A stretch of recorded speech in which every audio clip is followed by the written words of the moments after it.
What's cracking, everybody? Pete here from M&M and the gang, and I am replacing the fuel filter on our Cummins Onan 10,000 watt generator. Alright, started. This was the old filter. It's leaking on the seal, and that's the new one. Bought it off Amazon, $28. I was gonna take it to the Cummins shop to do it, and they were gonna charge about a little over $240. So I decided to do it myself.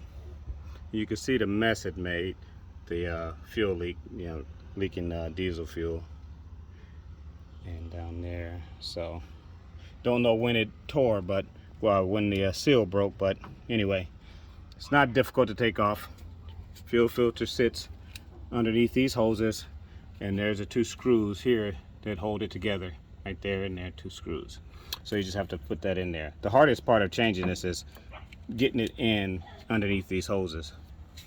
But anyway, $240 for roughly a 30-minute job. It's kind of crazy. So that's why I'm doing it myself.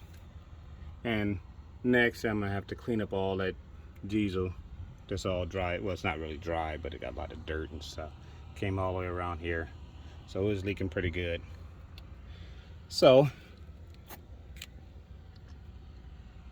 pretty simple. Looked on YouTube to figure out how to do it, and found one guy that did it. So now I'm doing this one to help educate people that simple things like this are easy. So instead of taking it to a shop and spending $200 something, just buy the part of Amazon, spend $28 in about 30 minutes to an hour of time. We use our generator a lot, so right now that's how many hours we have on it. We drive with it on, constantly.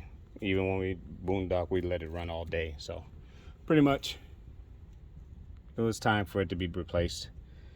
So let me finish doing this and talk to you guys later. Peace. Go Raiders.